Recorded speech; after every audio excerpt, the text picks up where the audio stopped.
بسم اللہ الرحمن الرحیم۔ السلام علیکم ورحمۃ اللہ وبرکاتہ۔ ایک وقت میں ہزاروں ارواح قبض کرنا۔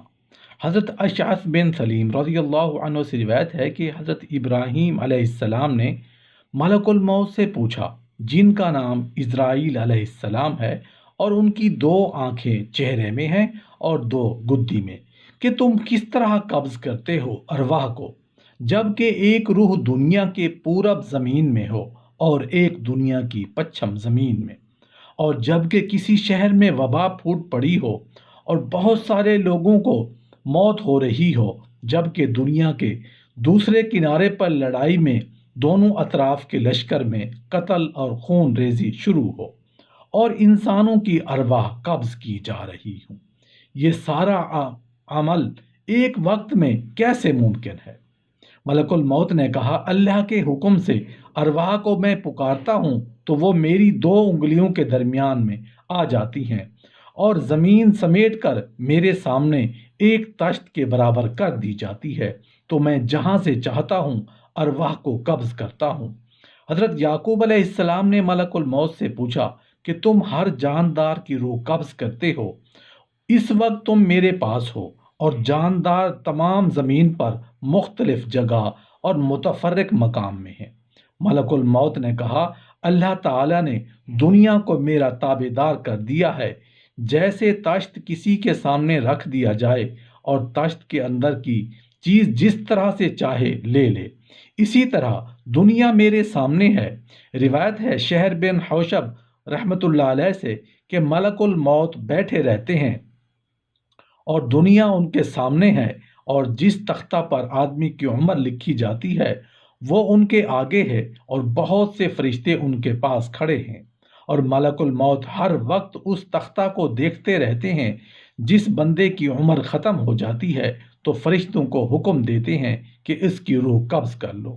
روایت ہے ابن عباس رضی اللہ عنہ سے کہ ملک الموت تمام دنیا پر ایسی قدرت رکھتے ہیں جیسے ہر شخص اپنے ہاتھ پر، اور ان کے پاس ایک جماعت کے فرشتوں کی رہتی ہے اور ایک جماعت عذاب کے فرشتوں کی۔ پس جب نیک کار کی روح قبض کرتے ہیں تو رحمت کے فرشتوں کے حوالے کرتے ہیں۔ روایت ہے ابن مسعود ابن عباس رضی اللہ عنہ سے کہ جب اللہ تعالیٰ نے حضرت ابراہیم علیہ السلام کو اپنا خلیل اور دوست بنایا تو ملک الموت نے پروردگار سے عرض کیا کہ مجھ کو اجازت ملے تو یہ خوشخبری ابراہیم علیہ السلام کو جا کر سناؤں۔ پروردگار نے اجازت دی، ملک الموت ابراہیم علیہ السلام کے پاس آئے اور خوشخبری بتائی۔ آپ نے فرمایا الحمدللہ، پھر فرمایا اے ملک الموت مجھے دکھا دو کہ کفار کی ارواح کو تم کس طرح قبض کرتے ہو۔ ملک الموت نے کہا، آپ دیکھنے کی طاقت نہیں رکھیں گے؟ آپ نے فرمایا ہاں، مگر کچھ تو دکھاؤ۔ کہا، آپ اپنا چہرہ دوسری طرف پھیر لیں۔ آپ نے منہ پھیر لیا، پھر دیکھا کہ ایک سیاہ مرد ہے، اس کا سر آسمان میں ملا ہے، اس کے منہ سے آگ کا شعلہ نکل رہا ہے، اور بدن پر جس قدر بال ہیں سب آدمی کی صورت میں ہیں، اور سب کے منہ اور کان سے آگ کا شعلہ نکل رہا ہے۔ یہ دیکھ کر حضرت بے ہوش ہو گئے اور ملک الموت نے اپنی پہلی صورت بدل لی۔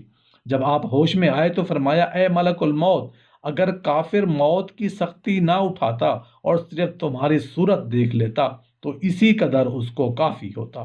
پھر آپ نے فرمایا اے ملک الموت مجھے دکھا دو کہ مومنوں کی ارواح کس طرح قبض کرتے ہو۔ کہا، آپ اپنا منہ پھیر لیں۔ جب آپ نے چہرہ پھیر لیا، دیکھا کہ ایک جوان نہایت خوبصورت چہرے والا، اس سے اچھی خوشبو آ رہی ہے، سفید لباس ہے۔ آپ نے فرمایا اے ملک الموت، اگر مومن مرتے وقت اللہ تعالیٰ کی رحمت اور کرامت کے بدلے تمہاری صورت دیکھتا تو اسی قدر اس کو کافی ہوتا۔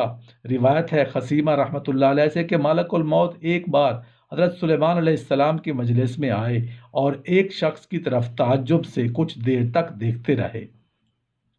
جب ملک الموت چلے گئے تو اس نے حضرت سلیمان علیہ السلام سے پوچھا، یہ کون شخص ہے؟ آپ نے فرمایا ملک الموت۔